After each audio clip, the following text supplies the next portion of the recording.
Kumusta mga ka-daily? Ngayon, hihimayin natin ang mga pinakamahalagang aral mula sa sikat na librong The Total Money Makeover ni Dave Ramsey, na sadyang ginawa nating relatable para sa ating mga Pinoy.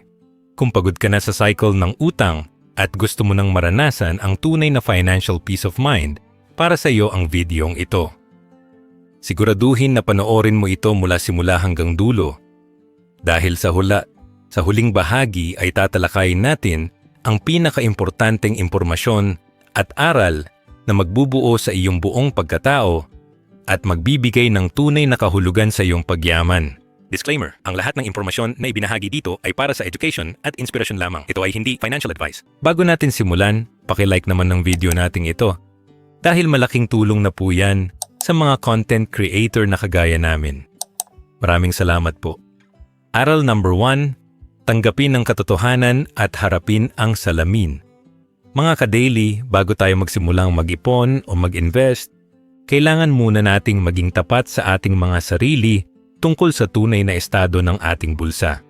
Minsan kasi mas inuuna pa nating magmukhang mayaman sa social media kahit na ang totoo ay sagad na ang limit ng ating mga credit card o baon na tayo sa utang sa iba-ibang tao. Ang tinatawag ni Dave Ramsey na mirror test ay hindi lang tungkol sa pagtingin sa physical na anyo, kundi ang pag-amin na ang rason kung bakit tayo gipit ay dahil sa ating sariling mga desisyon at maling habit sa paggastos. Hindi masamang aminin na tayo ay nagkamali sa nakaraan, dahil ang pagtanggap sa katotohanan ang pinakaunang hakbang para mabago natin ang ating takbo ng buhay at hindi na muling mabaon sa hirap. Isipin mo na lang na ang bawat maling gastos mo noon ay isang aral na magdadala sa iyo sa mas maayos na sistema ngayon kung sisimulan mo nang harapin ang mga bills na tinataguan mo sa ilalim ng mesa.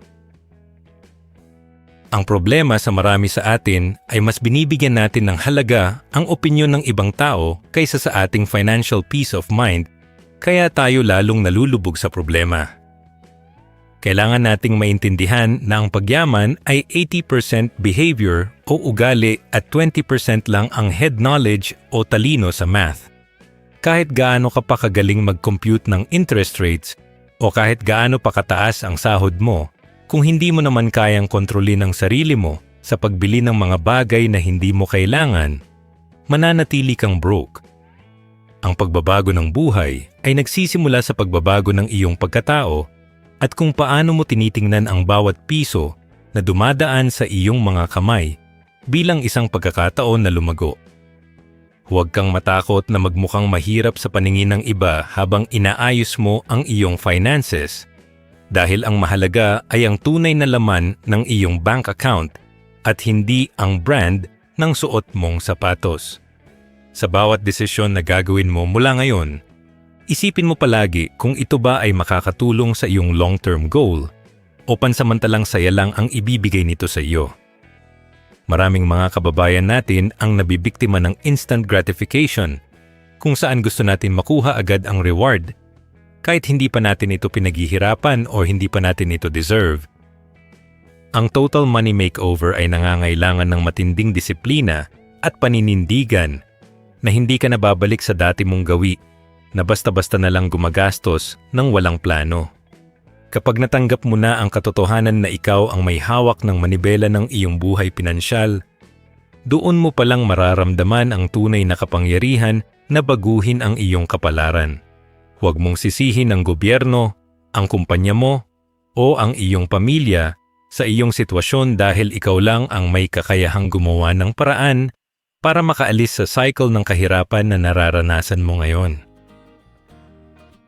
Maniwala ka mga ka-daily, walang magic sa pagyaman at hindi ito nakukuha sa isang iglap lang dahil kailangan mo talagang dumaan sa proseso ng paglilinis ng iyong mga utang. Kapag inilista mo na ang lahat ng iyong obligasyon, doon mo makikita kung gaano kalaki ang nawawala sa iyong monthly income dahil lang sa mga interest at penalties na pwede mo sanang naipon.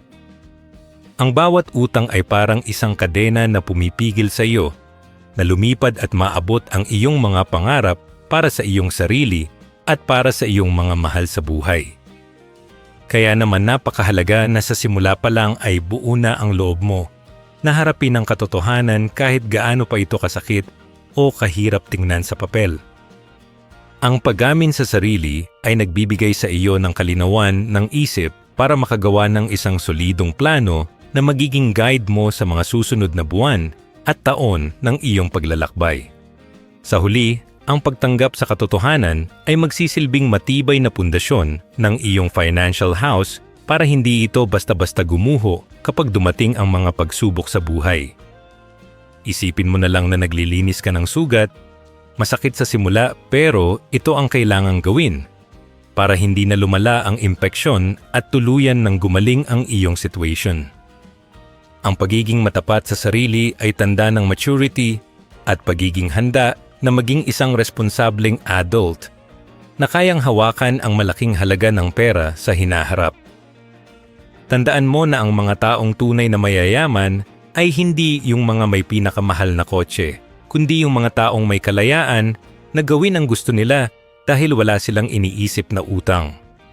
Kaya mga ka-daily, kunin mo na ang iyong notebook, ilista ang lahat ng katotohanan at ihanda ang iyong sarili sa isang matinding pagbabago na magpapaganda sa iyong buong kinabukasan simula sa araw na ito.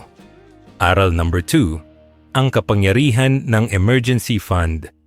Ang bawat isa sa atin mga ka-daily ay siguradong nakaranas na ng mga hindi inaasahang problema sa buhay gaya ng biglaang pagkakasakit, pagkasira ng sasakyan o kaya naman ay may kailangang ayusin sa bahay na hindi kasama sa budget.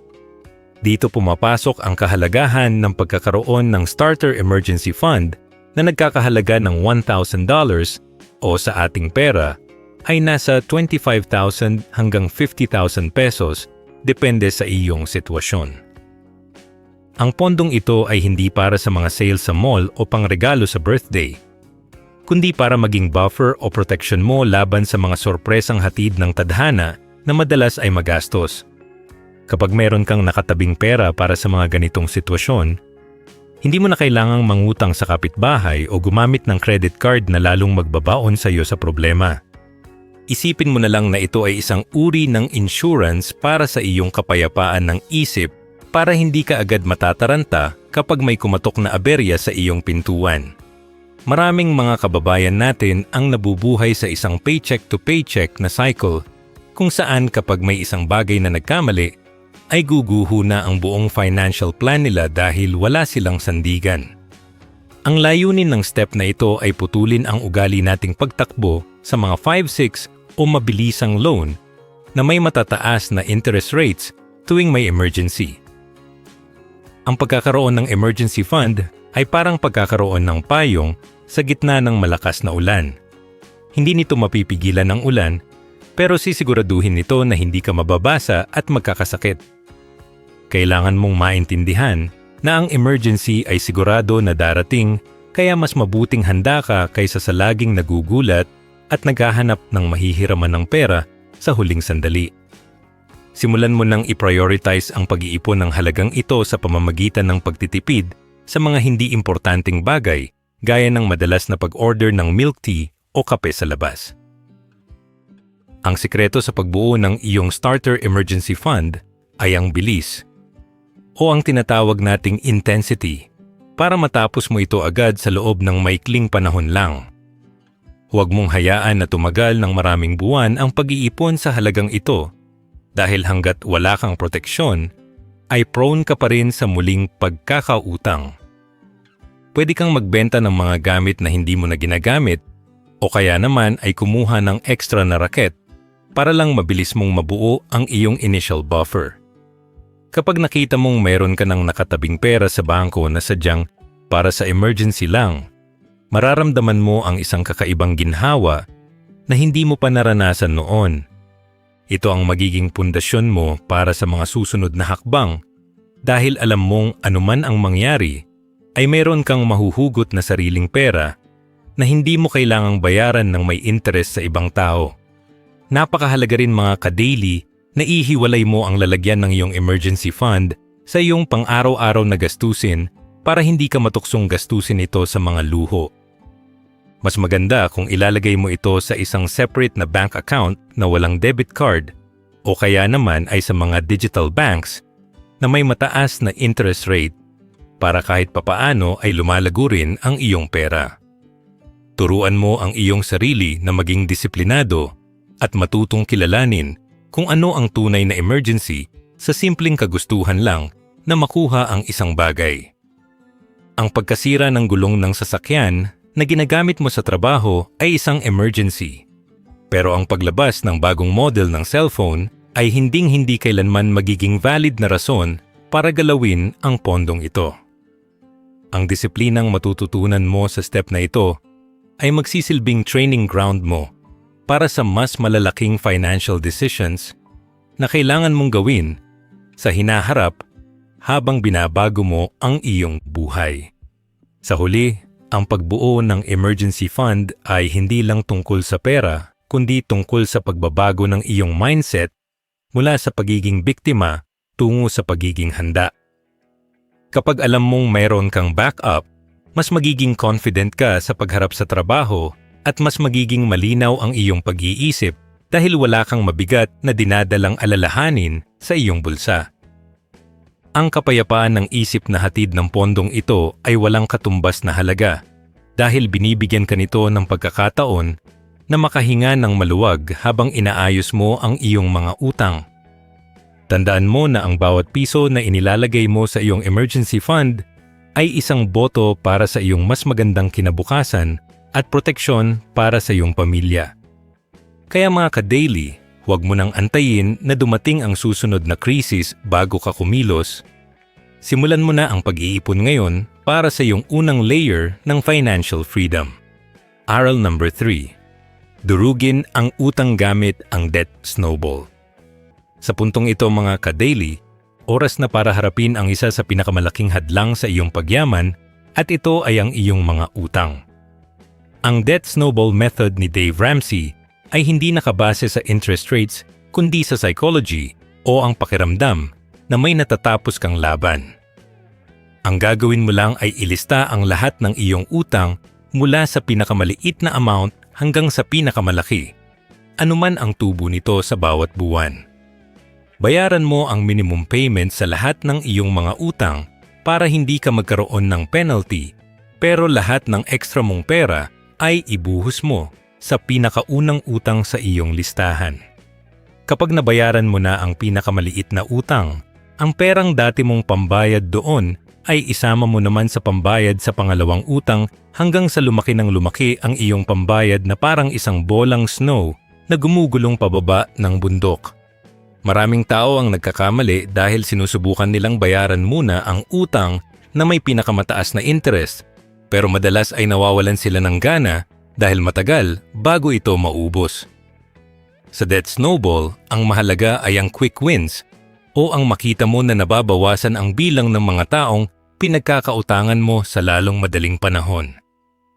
Kapag nabura mo na ang isang maliit na utang sa loob lang ng ilang linggo, mararamdaman mo ang saya at excitement na ituloy ang laban hanggang sa dulo. Ang tagumpay sa pera ay laging nagsisimula sa tamang momentum at sa paniniwala na kaya mo talagang ubusin ang lahat ng obligasyong naiwan mo sa nakaraan. Huwag kang mag-alala sa math dahil ang kailangan mo ngayon ay ang pagbabago ng iyong gawi para tuluyan nang mawala ang utang sa iyong sistema. Kailangan mong magkaroon ng matinding focus at disiplina habang ginagawa mo ang step na ito dahil bawal munang gumastos sa mga bagay na hindi naman kailangan. Ang bawat piso na matitipid mo sa pagkain sa labas o sa pagbili ng bagong damit ay dapat mong idiretso sa iyong debt snowball para mas mabilis kang makalaya. Isipin mo na lang na nakikipagyera ka sa iyong mga utang at ang bawat bayad mo ay isang bala na tumatama sa iyong kalaban hanggang sa sila ay maubos. Maraming mga ka-daily ang sumusuko sa gitna ng laban dahil hindi nila nakikita ang progreso. Kaya naman napakahalaga na i-celebrate mo ang bawat utang na nabubura mo sa iyong listahan. Ang layunin natin dito ay hindi lang basta mabayaran ang utang, kundi ang masanay ka na hindi na muling mangungutang kailanman dahil alam mo na kung gaano kahirap itong ubusin. Sa prosesong ito, maaaring makaranas ka ng mga pagsubok gaya ng mga tukso na sumama sa outing o kaya ay bumili ng mga gamit na nakasale sa internet. Dito masusubok ang iyong paninindigan kung gaano mo talaga gustong maging malaya sa aspeto ng pera para sa iyong kinabukasan. Ang debt snowball ay gumagana dahil binabago nito ang iyong pananaw sa pera mula sa pagiging pambayad lang ng utang tungo sa pagiging tool para sa iyong pag-unlad. Isipin mo ang pakiramdam na wala ka nang iniisip na bayarin tuwing sasapit ang kinsenas at katapusan dahil ang buong sahod mo ay sa iyo na lahat. Ang kalayaang iyon ang premyo na naghihintay sa iyo sa dulo ng iyong pagsisikap, kaya huwag kang hihinto hanggat hindi mo nabubura ang huling utang sa iyong listahan. Sa huli mga ka-daily, ang debt snowball ay isang subok na paraan para baguhin ang iyong financial destiny at magbigay ng inspirasyon sa ibang tao sa paligid mo. Kapag nakita ng iyong pamilya at mga kaibigan na nagagawa mong bayaran ang iyong mga utang sa kabila ng hirap, magsisilbi kang ehemplo ng disiplina at determinasyon. Ang pagiging debt-free ay hindi lang tungkol sa zero balance sa iyong account, kundi tungkol sa pagbabalik ng iyong dignidad at kontrol sa iyong sariling buhay. Tandaan mo na ang nagpapahiram ay Panginoon ng nanghihiram, at hanggat may utang ka ay alipin ka ng iyong mga pinagkakautangan.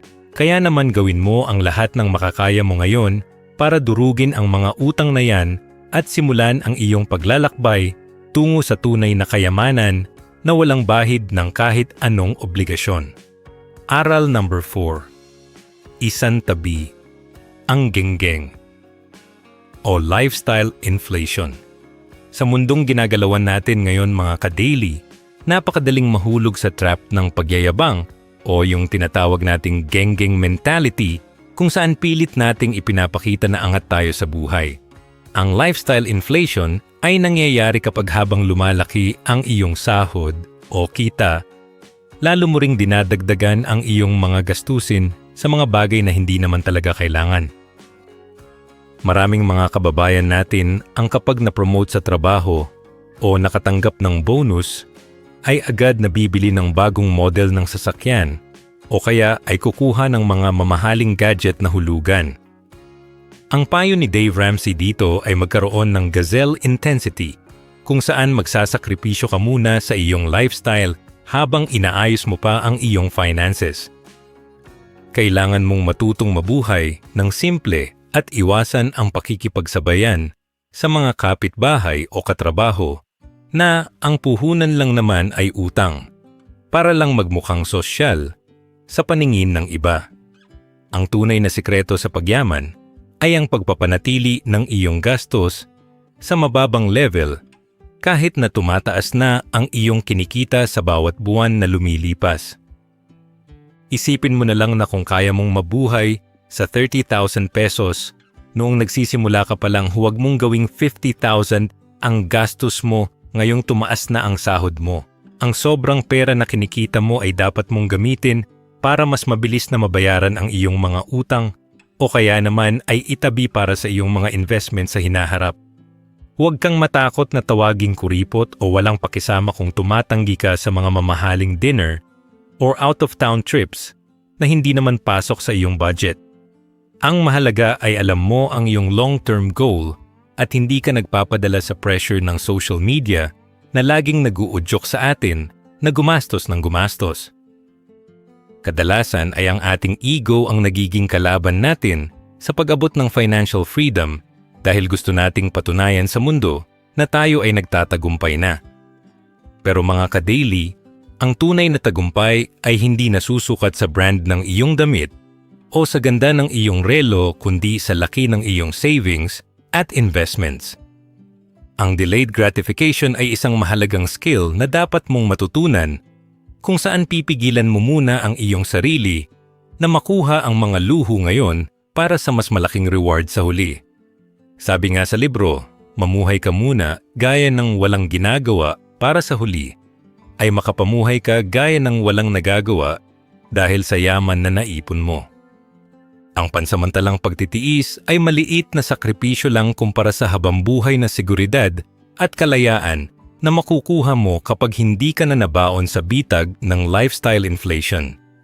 Isang malaking pagkakamali rin ang pag-aakalang deserve mo ang isang bagay dahil lang sa nagtatrabaho ka ng maigi at pagod ka na sa araw-araw na routine. Bagaman totoo na kailangan nating i-reward ang ating sarili, dapat ay gawin natin ito sa tamang panahon at kung kailan ay talagang mayroon na tayong cash na pambayad. Huwag mong gawing rason ng stress para mag-shopping ng mag-shopping o kumain sa mga mamahaling restaurant na sisingilin ka lang din ng malaki sa huli. Ang disiplina sa pagkontrol ng iyong lifestyle ay tanda ng isang taong may vision at may malasakit sa kanyang sariling kinabukasan at sa kinabukasan ng kanyang pamilya. Tandaan mo na ang mga taong tunay na mayaman ay madalas na sila pa ang pinakasimpleng manamit at kumilos dahil wala na silang kailangang patunayan sa kahit na sinong tao sa paligid nila.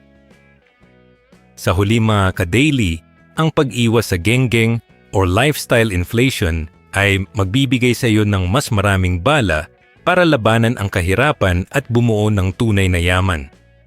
Kapag hindi ka nakadepende sa iyong mga material na gamit para sa iyong kaligayahan, mas magiging malaya ka na gawin ang mga bagay na talagang mahalaga sa iyo.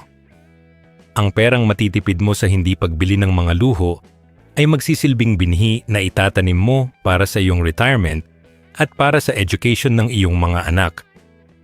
Huwag kang manghinayang sa mga trend na hindi mo nasasalihan dahil ang financial peace of mind ay mas masarap na pakiramdam kaysa sa anumang material na bagay.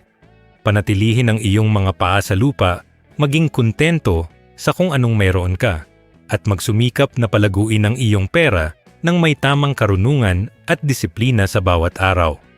Aral number 5. Buuin ang full emergency fund.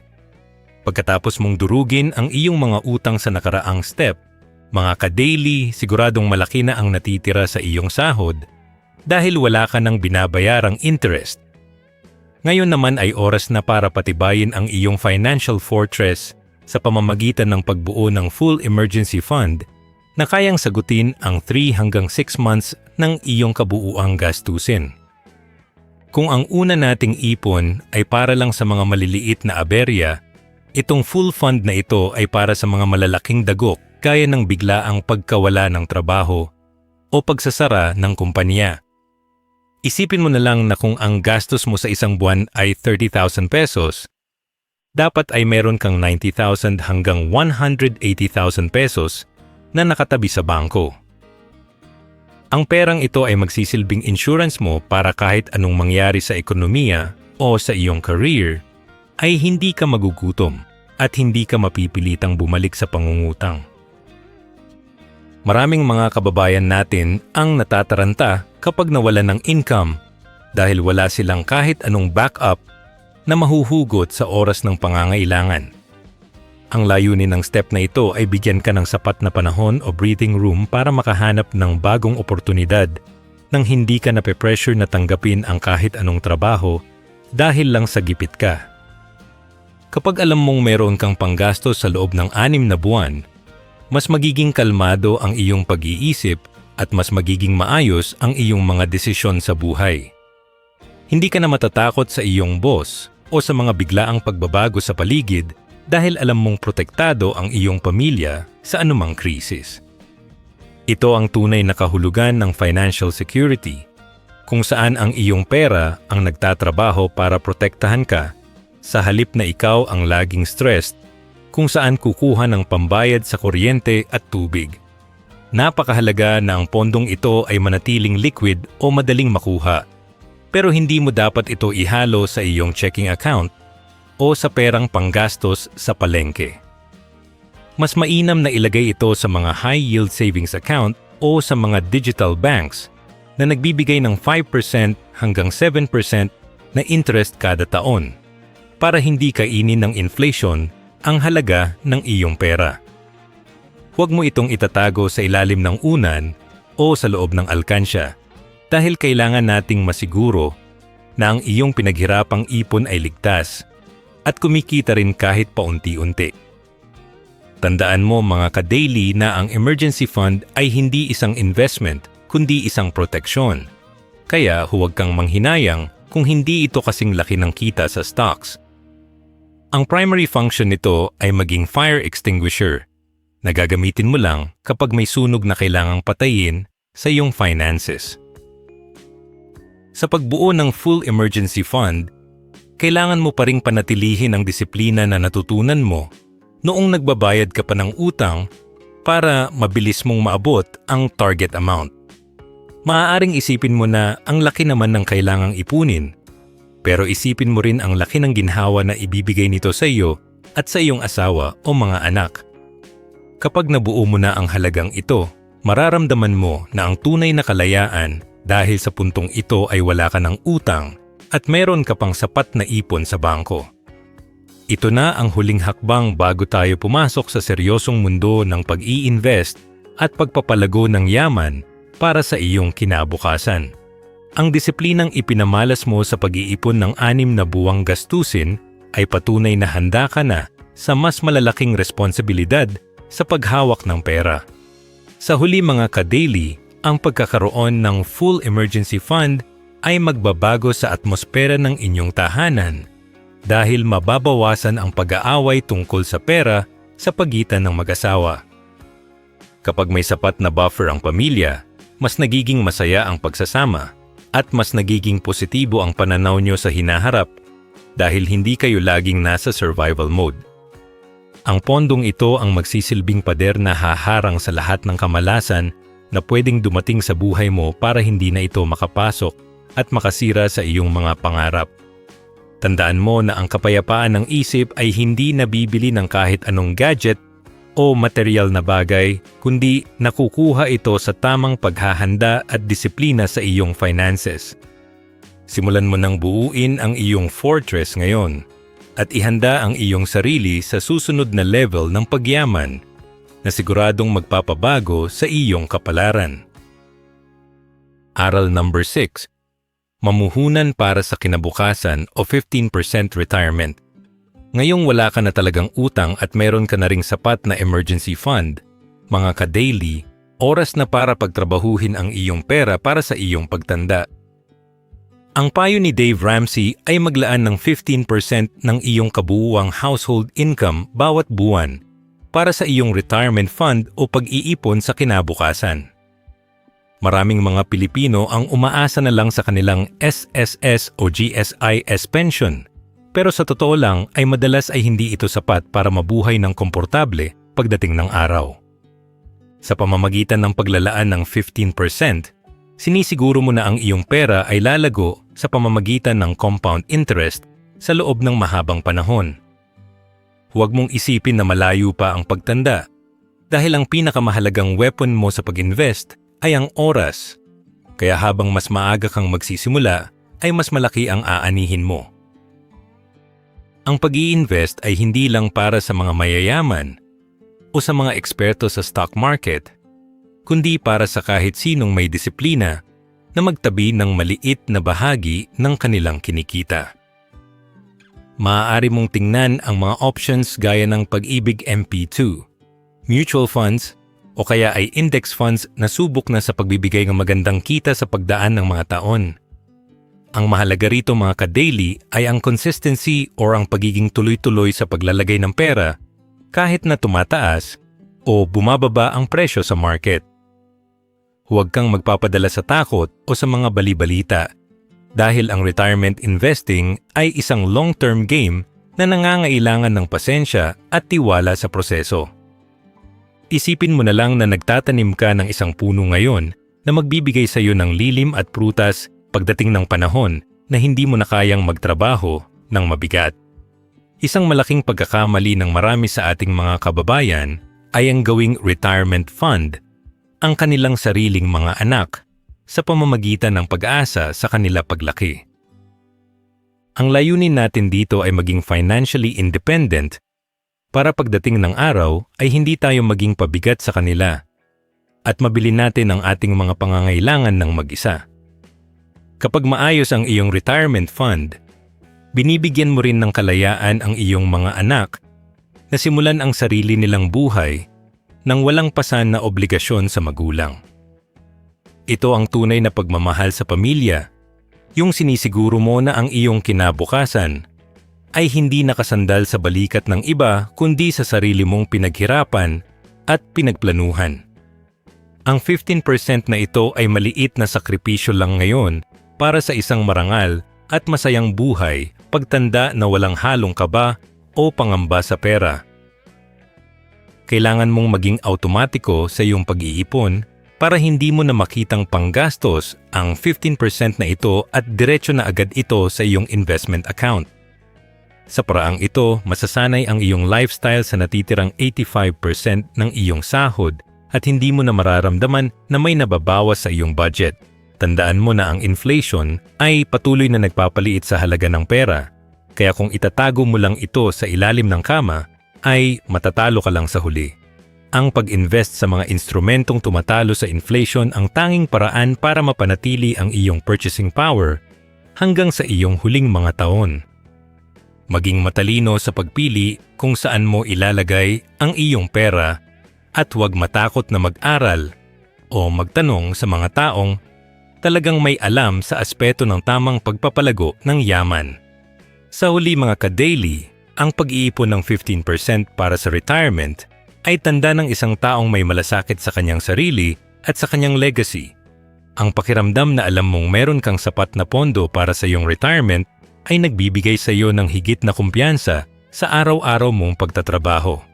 Hindi ka na mapipilitang magtiis sa trabahong ayaw mo dahil lang sa kailangan mo ng pera, kundi magkakaroon ka ng option na mag-retire ng mas maaga kung gugustuhin mo. Ang yaman na mabubuo mo sa loob ng 10 hanggang 25 na taon ay magiging sapat na para masuportahan ang iyong lifestyle nang hindi mo na kinakailangang mag-alala sa susunod na Aral number 7. Siguraduhin ang edukasyon ng mga bata o college funding. Pagkatapos nating ayusin ang ating sariling kinabukasan sa retirement, mga ka-daily, ang susunod nating prioridad ay ang kinabukasan naman ng ating mga anak sa pamamagitan ng college funding. Sa ating kultura, ang edukasyon ang itinuturing nating pinakamahalagang pamana na hindi mananakaw ng sinuman, kaya naman dapat nating paghandaan ito ng maaga. Ang layunin dito ay makapagtapos ang iyong mga anak sa kolehiyo nang wala silang bitbit na utang o student loan paglabas nila ng paaralan. Maraming mga kabataan ngayon ang nagsisimula ng kanilang career na baon na agad sa obligasyon, kaya kung mapaghahandaan mo ito, binibigyan mo sila ng malaking head start sa buhay. Isipin mo na lang ang gaan ng loob ng isang magulang na alam mong handa na ang tuition fee ng iyong anak bago pa man sila pumasok sa university. Kailangan nating tandaan na ang college fund ay dapat gawin pagkatapos lang nating masiguro ang ating 15% retirement fund dahil merong scholarship para sa pag-aaral pero walang scholarship para sa pagtanda. Huwag mong isakripisyo ang iyong sariling seguridad para sa edukasyon ng anak kung hindi mo pa ayos ang iyong sariling finances dahil baka sa huli ay maging pabigat ka rin sa kanila. Ang pag-iipon para sa kolehiyo ay nangangailangan ng mahabang panahon, kaya mas maganda kung sisimulan ito habang sanggol pa lang ang bata o kahit nasa elementarya pa lang sila. Maaari kang gumamit ng mga educational plans o kaya ay magbukas ng hiwalay na investment account gaya ng Pag-ibig MP2 na sadyang nakalaan para sa kanilang pag-aaral. Ang mahalaga ay mayroong malinaw na target na halaga base sa kursong balak nilang kunin o sa paaralang gusto nilang pasukan. Ang pagtuturo sa ating mga anak tungkol sa halaga ng pera ay bahagi rin ng prosesong ito para matutunan nilang pahalagahan ang bawat sentimong pinaghihirapan nyo para sa kanila. Maaari silang kumuha ng mga part-time jobs o kaya ay magsumikap na maging scholar para mas lalong mapabilis ang pag-abot sa inyong goal. Kapag nakita ng iyong mga anak ang disiplina mo sa pag-iipon para sa kanilang pag-aaral, mas magiging inspiration sila na mag-aral ng mabuti at hindi sayangin ang inyong mga sakripisyo. Ang layunin natin ay putulin ang cycle ng utang sa pamilya, kaya napakahalaga na ang pambayad sa school ay galing sa ipon at hindi sa hiniram na pera sa bangko o sa kamag-anak. Sa paraang ito, itinuturo mo sa susunod na henerasyon ang tamang prinsipyo sa paghawak ng yaman at responsibilidad. Sa bawat taon na lumilipas, tumataas ang presyo ng tuition fee, kaya kailangan nating maging matalino sa pagpili ng investment na tumatalo sa bilis ng pagtaas ng inflation sa education. Huwag basta-basta maglagay sa mga traditional savings account na maliit lang ang interest dahil baka pagdating ng araw ay hindi na sapat ang halagang naipon mo. Mag-research ng mga options na may magandang track record at siguradong protektado ang iyong capital para hindi mawala ang pinaghirapan mong pondo. Ang pagiging handa ay hindi lang para sa inyong kaginhawaan, kundi para na rin sa peace of mind ng buong pamilya tuwing sasapit ang enrollment period. Walang masasarap sa pakiramdam na hindi ka na kailangang magsangla ng alahas o kumuha ng salary loan para lang may pagpatuloy ang pag-aaral ng iyong mga anak. Sa huli mga ka-daily, ang college funding ay isang act of love na nagpapakita ng iyong malasakit sa kinabukasan ng susunod na henerasyon. Kapag nakatapos ang iyong anak ng walang utang, mas mabilis silang makakapag-ipon para sa sarili nilang pamilya at mas mabilis din silang makakapag-ambag sa ating lipunan. Ang legasyang iiwan mo ay hindi lang pera, kundi isang pagkakataon para sa kanila na maabot ang kanilang mga pangarap nang walang mabigat na pasanin. Tandaan mo na ang tunay na tagumpay ng isang magulang ay makitang mas maayos ang buhay ng kanilang mga anak kaysa sa pinagsimulan nila. Kaya simulan mo na ang paglalaan para sa kanilang edukasyon ngayon at hayaan mong ang disiplina mo ang maging susi sa kanilang mas maliwanag at masaganang kinabukasan. Aral number 8. Bayaran ng buo ang bahay o home ownership.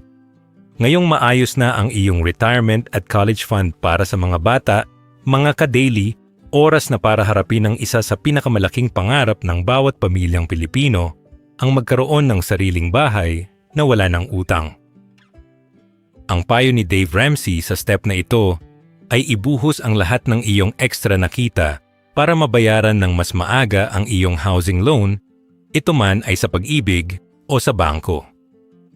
Marami sa atin ang sanay sa 30-year mortgage o 25 na taon na pagbabayad, pero kung susumahin mo ang interest na binabayaran mo, halos doble o triple na ang halaga ng bahay. Sa pamamagitan ng paglalagay ng extra payments sa iyong principal amount, mababawasan mo ang mga taon ng iyong paghihirap at makakatipid ka ng milyon-milyong piso sa interest lang.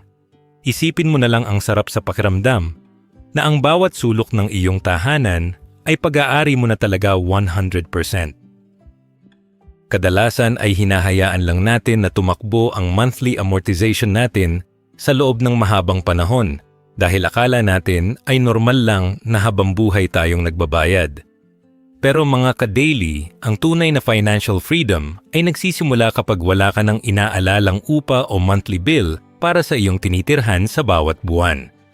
Kapag nabayaran mo na ang iyong bahay, ang perang dati mong pambayad sa mortgage ay pwede mo nang gamitin para mas lalong palaguin ang iyong yaman o kaya ay mag-enjoy sa buhay.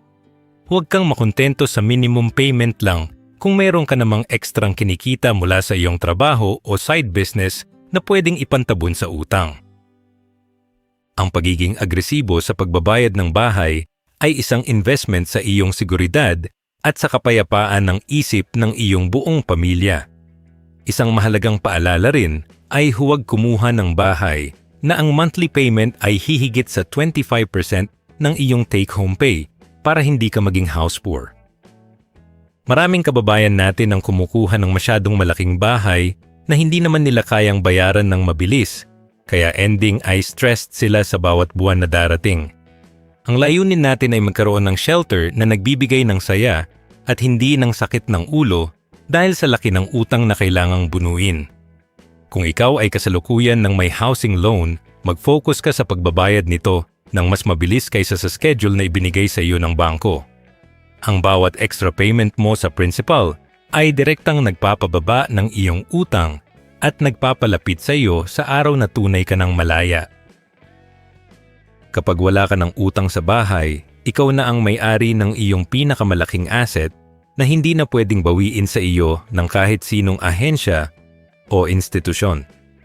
Ito ang magsisilbing legacy mo para sa iyong mga anak na hindi na nila kailangang mamuhay sa pangungupahan o mag-umpisa sa wala pagdating ng araw.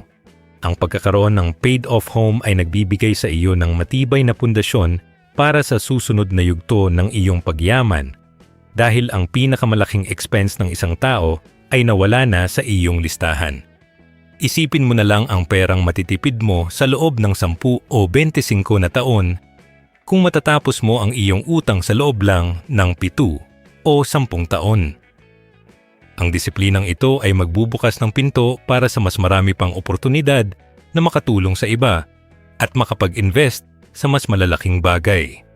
Sa huli mga ka-daily, ang pagbabayad ng bahay ng buo ay tanda ng isang taong may kontrol sa kanyang kapalaran at hindi nagpapaalipin sa sistema ng utang.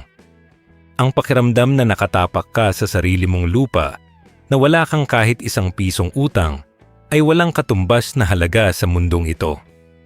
Ito ang huling malaking hadlang sa iyong total money makeover bago ka tuluyang pumasok sa zone ng pagbuo ng matinding kayamanan at pagiging mapagbigay. Huwag kang makinig sa mga nagsasabing sayang ang interest tax deduction dahil mas mahalaga ang peace of mind kaysa sa maliit na tax break. Tapusin mo ang laban sa iyong housing loan at simulan ang buhay na tunay na malaya, payapa at masagana kasama ang mga mahal mo sa buhay. Aral number 9. Mag-ipon at mag-invest o build wealth. Ngayong wala ka na talagang utang, may sapat na emergency fund at bayad na pati ang iyong bahay. Mga ka-daily, narito na tayo sa pinaka-exciting na bahagi ng iyong paglalakbay. Ito ang stage kung saan ang layunin mo na ay ang bumuo ng matinding kayamanan o build wealth sa pamamagitan ng agresibong pag-i-invest. Dahil wala ka na kasing binabayarang mga amortization or interest, ang halos buong sahod mo ay sa iyo na lahat at pwede mo na itong itanim sa iba-ibang basket ng investment. Ang pera na dati ay napupunta lang sa bulsa ng mga bangko or pinagkakautangan mo ay magtatrabaho na ngayon para sa iyo 24/7. Isipin mo na lang ang bilis ng pag-angat ng iyong net worth kapag ang bawat piso na kinikita mo ay diretso na sa pagpapalago ng iyong yaman. Sa puntong ito mga ka-daily, hindi ka na lang basta nag-iipon para sa retirement kundi nagtatayo ka na ng isang financial empire na magbibigay sa iyo ng tunay na kalayaan. Maaari mo nang dagdagan ang iyong mga investments sa stocks, real estate, o kaya ay magtayo ng sarili mong negosyo na dati ay pangarap mo lang dahil gipit ka sa budget. Ang sikreto sa pagbuo ng yaman ay ang pagpapanatili ng iyong simpleng lifestyle kahit na milyon-milyon na ang dumadaloy na pera sa iyong mga account. Huwag kang makakalimot sa disiplina na natutunan mo noong nagsisimula ka pa lang dahil ito ang proteksyon mo para hindi ka muling bumalik sa zero. Ang pagyaman ay isang marathon at hindi sprint, kaya kailangan mong manatiling consistent sa pag-invest sa bawat buwan na lumilipas ng walang palya. Maraming mga kababayan natin ang kapag nakahawak ng malaking pera ay agad na nagbabago ang ugali at bumabalik sa maluhong pamumuhay na walang kontrol. Pero ikaw mga ka-daily, alam mo na ang hirap ng pinagdaanan mo kaya dapat ay maging mas matalino ka sa pagpapatakbo ng iyong kayamanan ngayon. Gamitin mo ang iyong oras para mag-aral pa ng mas malalim tungkol sa kung paano protektahan ang iyong mga asset laban sa mga scam o maling desisyon. Ang tunay na yaman ay hindi lang para sa iyong sariling kasiyahan, kundi para magkaroon ka ng kakayahan na baguhin ang takbo ng buhay ng iyong pamilya at maging ng iyong komunidad. Kapag ang pera ay nasa kamay ng isang taong may mabuting puso at tamang prinsipyo, marami itong magagawang kabutihan at milagro para sa maraming tao. Ang pagbuo ng generational wealth ay isa sa pinakamagandang legasya na may iwan mo sa iyong mga anak at sa mga susunod pang henerasyon ng iyong pamilya. Hindi mo lang sila iiwanan ng pera, kundi iiwanan mo sila ng isang sistema at mindset na hindi na sila kailanman muling maghihirap gaya ng dinanas mo noon. Sa pamamagitan ng wastong pag-i-invest, ang iyong mga apo at apo sa tuhod ay magkakaroon ng mga oportunidad na hindi mo akalaing posible para sa inyong apelyido. Ituro mo sa kanila ang mga aral na natutunan mo sa Total Money Makeover para hindi nila mabaliwala ang yaman na iyong pinagsikapan at nabuo sa loob ng maraming taon. Ang layunin natin ay putulin ang cycle ng kahirapan sa inyong pamilya ng tuluyan at habambuhay para sa ikabubuti ng lahat. Ang pag-iipon at pag-i-invest sa stage na ito ay tungkol sa paggawa ng impact at pag-abot sa iyong maximum potential bilang isang tao. Kapag hindi na pera ang iyong iniisip araw-araw, mas magkakaroon ka ng panahon na tumulong, mag-volunteer, at gumawa ng mga bagay na talagang nagbibigay ng kabuluhan sa iyong buhay. Ang kayamanan ay isang tool o kasangkapan lang na dapat nating gamitin ng tama para sa ikaluluwalhati ng ating buhay at para sa ikabubuti ng ating kapwa. Huwag kang tumigil sa pag-aaral at sa pagpapalawak ng iyong pananaw dahil ang mundo ng investment ay laging nagbabago at kailangan nating sumabay ng may talino. Simulan mo nang buuin ang iyong yaman ngayon nang may pasasalamat sa bawat biyaya na dumarating sa iyong buhay at maging handa sa huling aral ng tunay na pagyaman. Aral number 10. Maging mapagbigay o be outrageously generous. Narito na tayo mga ka-daily sa pinaka-importante at pinakamasayang bahagi ng ating buong financial journey at ito ay ang pagiging mapagbigay sa kapwa. Ang tunay na layunin kung bakit natin inayos ang ating mga utang at nagpalago ng yaman ay hindi para lang magkamal ng maraming pera sa bangko, kundi para magkaroon tayo ng kakayahang tumulong sa iba nang walang hinihintay na kapalit. Kapag ang iyong mga palad ay nakabukas para magbigay, mas lalo ring dumadaloy ang mga blessing sa iyong buhay dahil hindi ka nagiging sakim sa mga biyaya na natatanggap mo. Ang pagiging outrageously generous ay ang kakayahan na magbigay ng higit pa sa inaasahan ng ibang tao dahil alam mong sapat at sobra-sobra ang iyong resources. Isipin mo na lang ang ligaya na mararamdaman mo kapag ikaw ang naging sagot sa panalangin ng isang taong gipit o nangangailangan sa iyong paligid. Maraming mga kababayan natin ang natatakot magbigay dahil iniisip nila na baka maubusan sila o baka mawala ang kanilang pinaghirapan. Pero mga ka-daily, ang pera ay parang tubig sa ilog. Kapag huminto ang daloy nito, ito ay napanis at bumabaho. Pero kapag patuloy itong dumadaloy, nananatili itong sariwa at buhay. Ang pagbibigay ay tanda na hindi ang pera ang nagmamay-ari sa iyo, kundi ikaw ang may control sa iyong pera at ginagamit mo ito para sa kabutihan. Maaari kang magsimula sa pagbibigay ng ikapu o tithes sa iyong simbahan, pagtulong sa mga scholar, o pagsuporta sa mga charity na malapit sa iyong puso. Ang mahalaga ay ang puso mo sa pagbibigay at ang saya na nararamdaman mo habang nakikita mong nagbabago ang buhay ng ibang tao dahil sa iyong kabutihang loob. Ang pagiging mapagbigay ay isa ring paraan para manatiling humble o mapagkumbaba kahit na gaano pa kalaki ang iyong net worth o yaman. Ipinapaalala nito sa atin na ang lahat ng mayroon tayo ay hiram lang at dapat nating gamitin ng tama habang tayo ay nabubuhay pa sa mundong ito. Kapag ikaw ay mapagbigay, mas nagiging positibo ang iyong pananaw sa buhay at mas nababawasan ang iyong stress dahil alam mong nakakagawa ka ng magandang impact sa lipunan. Huwag mong limitahan ang iyong pagtulong sa pera lang dahil maaari mo ring ibahagi ang iyong oras, talino, at mga natutunang aral sa mga taong nagsisimula pa lang sa kanilang financial journey. Ang pagiging mentor o pagiging inspirasyon sa iba ay isa ring uri ng pagbibigay na walang katumbas na halaga na madadala nila habang buhay. Sa bawat tulong na ibinibigay mo, nagtatanim ka ng binhi ng pag-asa na magbubunga ng mas marami pang kabutihan sa susunod na mga henerasyon. Ang legasya na may iwan mo ay hindi lang ang laki ng iyong estate o ang ganda ng iyong bahay, kundi ang dami ng buhay na iyong natulungan at napasaya. Ang mga taong tunay na matagumpay sa aspeto ng pera ay yung mga taong kilala sa kanilang pagiging matulungin at may malasakit sa kanilang kapwa-tao. Kapag naging habit mo na ang pagbibigay, mas magiging masagana ang iyong pakiramdam at hindi ka na matatakot sa anumang krisis dahil alam mong ang universo ay laging nakasuporta sa mga taong may mabuting layunin. Ito ang pinaka-ultimate reward ng iyong total money makeover.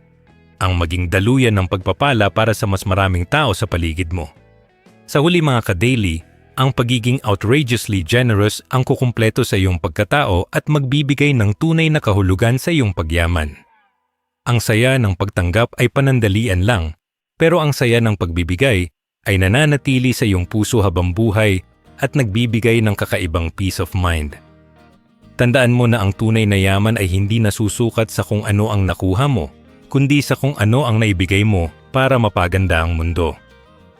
Gawin mong misyon ang pagtulong sa abot ng iyong makakaya at hayaan mong ang iyong buhay ay maging isang buhay na patotoo ng disiplina, tagumpay at pagmamahal. Maraming salamat sa pagsama sa ating paglalakbay sa 10 aral na ito at naway maging simula ito ng iyong masaganang kinabukasan na puno ng pag-asa at pagbibigay. Sa pagtatapos ng ating paglalakbay sa 10 aral ng Total Money Makeover, mga ka-daily, tandaan ninyo na ang pagyaman ay hindi isang karera, kundi isang marathon na nangangailangan ng matinding disiplina at tamang gawi. Mula sa pagharap sa katotohanan, pagdurog sa mga utang, hanggang sa pagbuo ng yaman at pagiging mapagbigay, ang bawat hakbang ay sadyang idinisenyo para baguhin hindi lang ang iyong bank account, kundi ang iyong buong pagkatao. Ang pinakamahalagang aral na dapat mong dalhin habang buhay ay ang pagkontrol sa iyong pera, sa halip na ang pera ang kumukontrol sa iyo. Huwag kang matakot magsakripisyo ngayon para sa isang kinabukasan na puno ng kalayaan, seguridad at kakayahang tumulong sa iba nang walang pag-aalinlangan. Kaya mga ka-daily, simulan mo na ang iyong sariling makeover ngayong araw dahil ang iyong masaganang bukas ay nakadepende sa bawat desisyong gagawin mo ngayon. Paki-like ang videong ito kung nagustuhan ninyo, mag-comment sa baba kung ano ang natutunan nyo dito, at para sa mga iba pang content like this, mag-subscribe kayo sa ating YouTube channel, ang The Filipino Daily. Maraming salamat.